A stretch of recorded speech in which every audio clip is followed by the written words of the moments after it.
Hi friend, I am Lee Keckner. Welcome to day number 15 of relationships. It's your fault. Oh wait. If you would please join me in 3 grounding breaths. And my girlfriend today gave me this roll-on. It's the doTERRA Peace.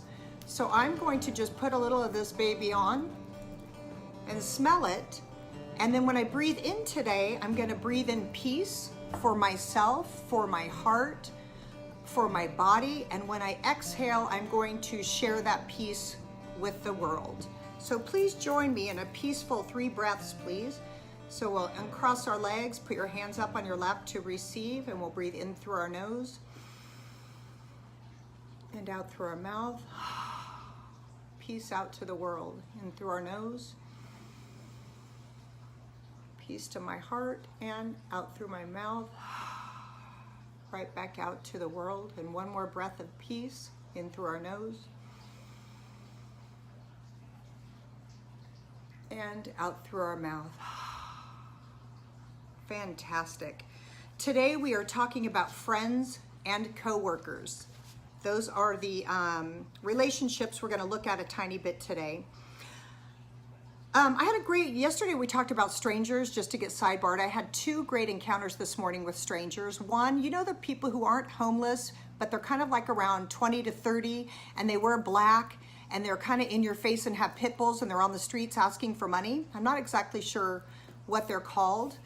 But anyway, there was one on the street today, and I was driving down the street and I was kind of slowing down for a red light, and he was scraping his foot off on the side of the street, and I just looked up at him and smiled, and he looked back at me, and then it turned green and I kept going, and I looked at him in my rear view mirror, and he was like, hey, ah, woo, making all these really joyful, wonderful, like, hey, I liked you kind of things. And so I got touched by this stranger, this kid on the street.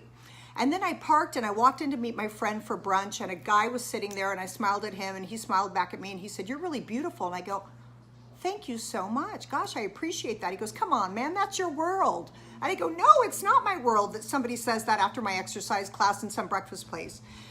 And then he said, are you married? No, he goes, you're really special. And I go, thank you. And he goes, are you married? And I said, yes, for 20 years. He goes, man, he's a lucky guy. Does he know that? Does he know he's a lucky guy? Does he know you're special? And I go, I don't know. Let me ask him. So I texted Dave. Hey, Dave, this guy just said I was beautiful and special. Asked if you knew. Do you know? Do you still remember 20 years in and we've been fighting? Do you know I'm special? And he replied, yes, Lee, I know you're special. So from a stranger today, I got 2 accolades. I might be the only woman who likes cat calls. When somebody yells out, woo, woo, I'm like, thank you. I'll take it. Anyway, so that was some interactions with strangers. So be open and smile at them, because you never know what kind of beautiful little gifts you're going to get from them. Coworkers. I used to work in an office in sales, in post-production in Hollywood.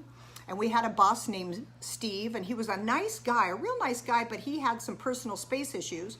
And he used to come up behind my desk, and he kind of moved with his pelvis forward. That was just his normal stance. It was always his hips were kind of forward. But he would lean his hips on the back of my desk while he was looking over my shoulder at my computer, and his penis would always be right here on my desk. And I used to say to my friends, please watch when Steve walks up, he puts his penis on the corner of my desk.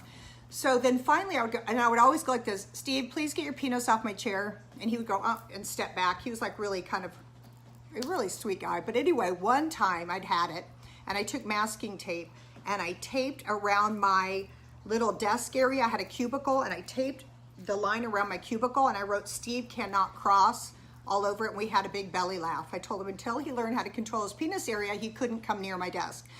I always found a way to have fun at work when I worked, and I used to hide under my desk when I was hungover and pull the chair in and tell my coworkers to pretend I was across the street making copies and I could take a nap.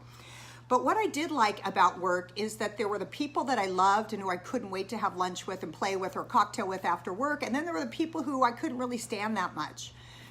And we're always going to have in our life, especially in the office where we have to see them every frickin' day, people that rub us wrong. My son's having a few guys at his school the same way. And I told him there's always going to be a dick.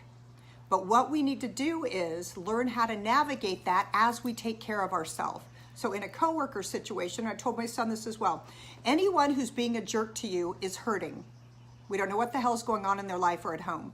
So anyone who's being mean, step away, take a pause, and send them love. God bless them because they're hurting, because nice people don't treat people like shit, right?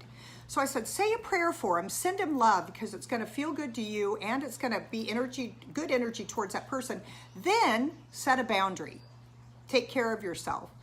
With Steve, I had to cordon off my office, but whatever it is, it's like start with love and then move from there. Always set boundaries if someone's a jerk.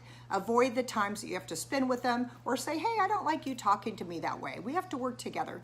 So working situations and in life and with our friends and family, everyone is showing up as a teacher. Everyone is showing up to show us where we're doing great and to celebrate with us, to show us where we're triggered, which means we're hurting inside, where to go inside and apply loving inside of us.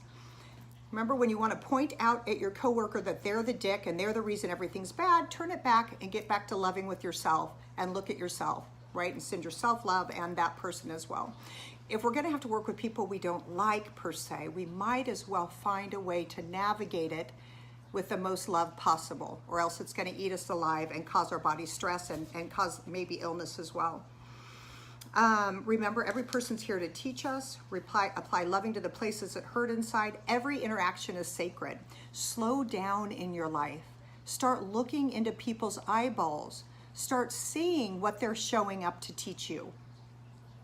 You can use work, friends, the whole world as your classroom. I like to say I use it as my playground because I like to have fun while I'm learning. But it makes life more exciting that we're not just these robots doing the same thing. Everyone's showing up. What are they to teach us? Let's wake up and embrace that. Friends. I always had this story that I was alone growing up, and I always had a ton of friends, but no one super close to my heart. I think the first person I fully let in was my husband 20 years ago, where I just melted and was vulnerable. And since then, I've had all these friends. And when I turned 52 years ago, I planned with one of my girlfriends a party in Mexico. We were all going to go for this girls' getaway, and all of my friends dropped out. And I literally was back to that story. I am a loner. No one does care about me. I don't have any close friends. And then I was starting to get wise in my spiritual life. And I said, wait a second, God, when things don't go the way I plan, you usually have something way better planned for me. Open my mind and heart so I may receive the gifts that you have coming. Hopefully I'm not going to Mexico by myself and meeting friends in Mexico. So all of a sudden, a girlfriend called me from college. She reached out, her name's Lynn, and she's like, hey, I have something to ask you. And we started talking more and more. And I said, do you want to come to Mexico for my birthday? And she was like, hell yes. Then my old roommate called me about something. I go, do you want to come for my birthday? She said, yes. Then there was a mom that I met at my kid's school that was new to the school. I said, do you want to come? She goes, yes, I'm bringing my husband. Then a friend of a friend I asked, she came with her husband. All of a sudden, I'm in Mexico on my birthday on a patio with the most angelic, beautiful women around me that I could not have even handpicked for myself. I don't even know if they were on my original birthday list. And I just was so moved. I did a cheers. We had champagne at sunset. And I did a cheers to God, thanking God for having my back and acknowledging myself for being open to what God had for me. So friends are amazing. Today I wrote a quote for my friend, for friends in general, and I sent it to one that popped into my head. And she was like, oh my gosh, you had no idea how bad I needed this right now. So send your friend text messages. Tell them the things that they do that you love. Just a little thing, how you hold my hand, how you rub my back, how you sit quietly with me, how you're always up for everything.